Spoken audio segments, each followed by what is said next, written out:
اس کے بعد ابراہیم جو ہے وہ سمجھ گئے کہ اللہ جو ہے وہ ہر چیز پر قادر ہے. تو یہ ابراہیم کا مقام تھا.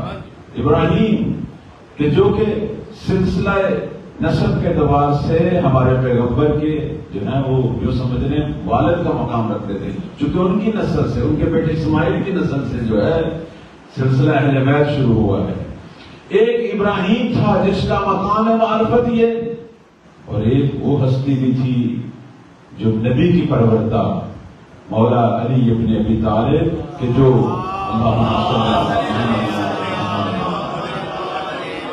ان کا کیا مقام معرفت ہے؟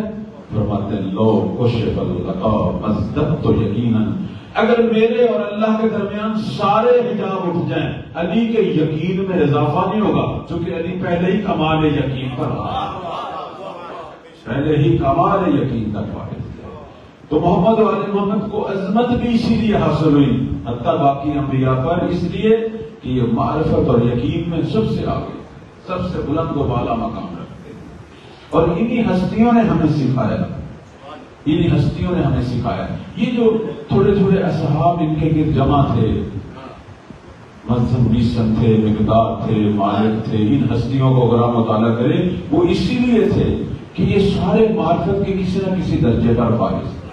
حضرت سلمان معرفت کے 10ویں درجے پر فائز تھے، بزر 9ویں درجے پر فائز تھے، مقداد 8ویں درجے پر فائز تھے. یہ سب یقین کی راہوں کے مسافر تھے اور ان کے رتبے بھی اسی لیے تھے.